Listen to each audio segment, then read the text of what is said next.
আসসালামু আলাইকুম রহমতুল্লাহ। আজকে আলোচনা করবো মূলত পাঙ্গাস নিয়ে, পাঙ্গাসের পোনা নিয়ে।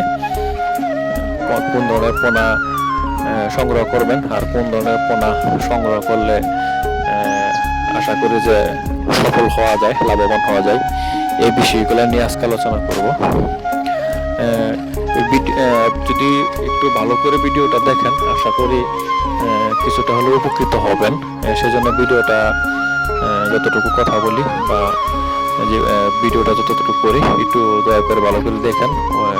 আশা করি নতুন উদ্যোক্তার জন্য আরও বেশি ভালো হবে। তারা অনেক সময় অনেক ভুল ত্রুটি হয়ে থাকে পুনর্নির্বাচনে, কারণ মাছ চাষের জন্য বা অন্য যাই করেন, যাই হোক মাছ চাষেরটাই বলি, পোনা নির্বাচনটা হচ্ছে খুবই গুরুত্বপূর্ণ। আপনি যদি পোনা নির্বাচন সংগ্রহের মধ্যে ভুল করে ফেলেন তাহলে লাভবান হওয়াটা আমি মনে করি খুবই কষ্টসাধ্য হয়ে যাবে।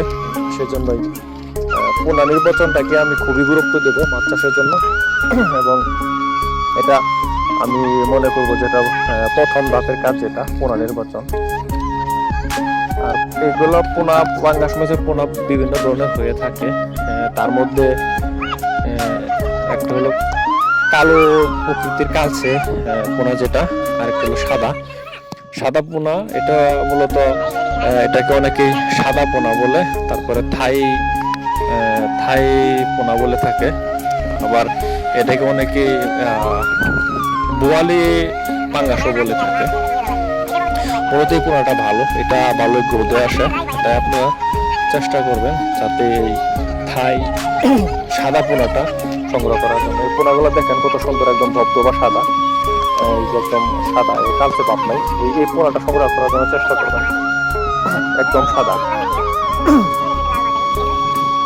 আর অবশ্যই চেষ্টা, আমার যে অভিজ্ঞতা তা থেকে আমি মনে করি যদি পাঙ্গাস চাষ করেন তাহলে পোনাগুলা একদম ছোট পোনা দিয়ে শুরু না করে চেষ্টা করবেন যাতে কেজিতে 10, 12, 13 এরকম পিসের হয়। এইগুলা তাড়াতাড়ি গ্রোথে আসে এবং ক্ষতিগ্রস্ত হয় না, মারা যায় না। সেজন্য চেষ্টা করবেন যে এই 12-13 পিসে যে কেজি বা 10 পিসে কেজি, এগুলো খুব ভালো, আশা করি খুব ভালো। কম নিতে পারলেও চলে, তবে এইটা এই ধরনের হলে ভালো হয়। এগুলা মূলত 4 মাসের ভিতরেই বিক্রিযোগ্য হয়ে যাবে। 1-1.5 কেজি 2 কেজি বয়সে পরে কিছু মাস। তাই চেষ্টা করবেন যাতে এই 10টাই কেজি 12টাই কেজি বা একসাথে কম। মূলত সবসময় চেষ্টা করবেন কিছুটা বড় পোনা দিয়ে চাষ শুরু করার জন্য। এটা আপনাদের ফল ভালো হবে, পোনা নষ্ট হয় না, মারাও যায় না, সেই জন্যই বলতেছি। আর পুকুর যদি কথা বলি পুকুরের সম্পর্কে, তাহলে পুকুরটা মূলত 5 ফিট থেকে 7 ফিট গভীরতা হলে এগুলো ভালো হয়। বেশি গভীর হলে সমস্যা, কম গভীর হলে সমস্যা। বেশি গভীর হলে খাদ্য নিচে পড়ে যায়, খাদ্য একটু সমস্যা। পাঙ্গাস মাছগুলা নিচে যাইতে পারে, তবে নিচে যাওয়ার সাথে উপরে খাদ্যটা ওরা বেশি গ্রহণ করে বা মিডল পয়েন্টে। তাই একটু গভীর কম হওয়াটা ভালো, এই একটা নির্দিষ্ট গভীরের মধ্যে থাকা ভালো।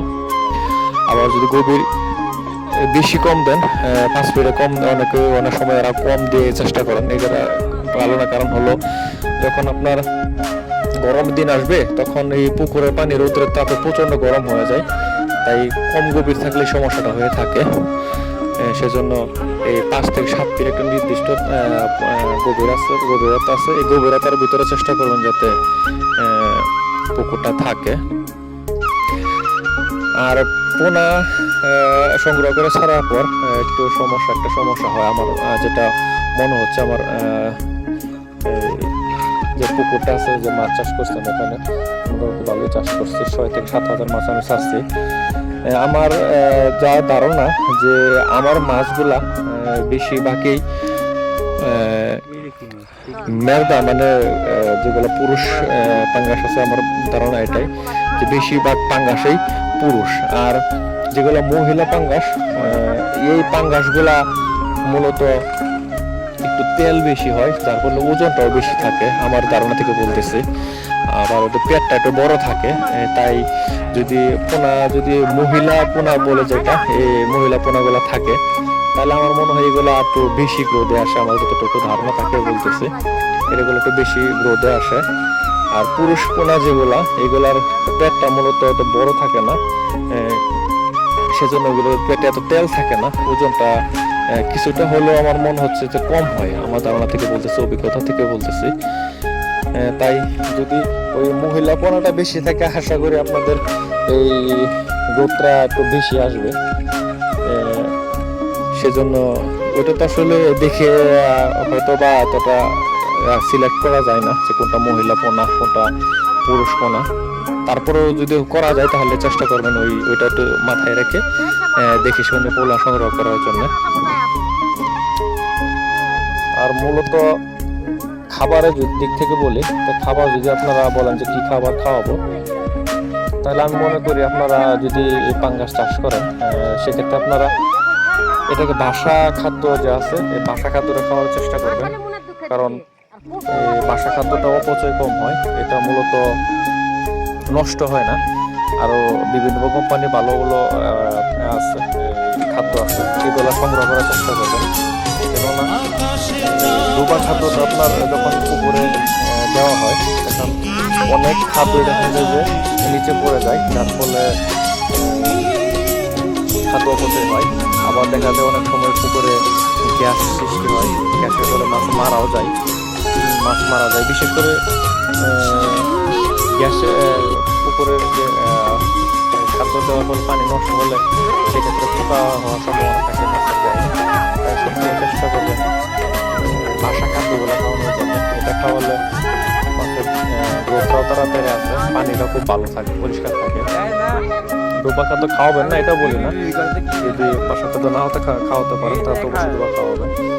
বাসা খাদ্য একটু খরচ বেশি পড়ে যায়, তো এই জন্য একটু কিন্তু খরচ বেশি পড়লেও এটা আবার আপনাদের মাছের গ্রোথ দিয়ে পুষিয়ে যায়। সেজন্য বাসা খাদ্য খাওয়ালে মাছটা অল্পতেই গ্রোথে চলে আসে, বিক্রিযোগ্য হয়ে যায়। তাই চেষ্টা করবো সবসময় বাসা খাদ্য খাওয়ানোর জন্য।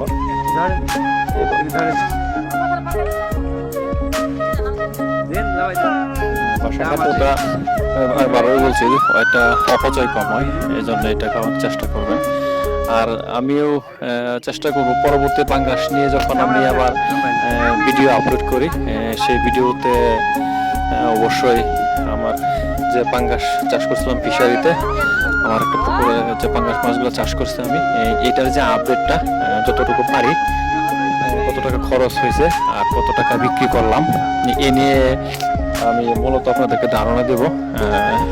পাশে থাকবেন, আশা করি অল্প এই কিছুদিনের মধ্যেই, হয়তো 2-3 দিনের মধ্যেই আমি আমার পাঙ্গাসের যে খরচ এবং বিক্রয়ের যে হিসাবটা এটা আপনাদেরকে দেব। আচ্ছা, ভালো থাকবেন। আসসালামু আলাইকুম ওয়া রাহমাতুল্লাহ।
ধন্যবাদ।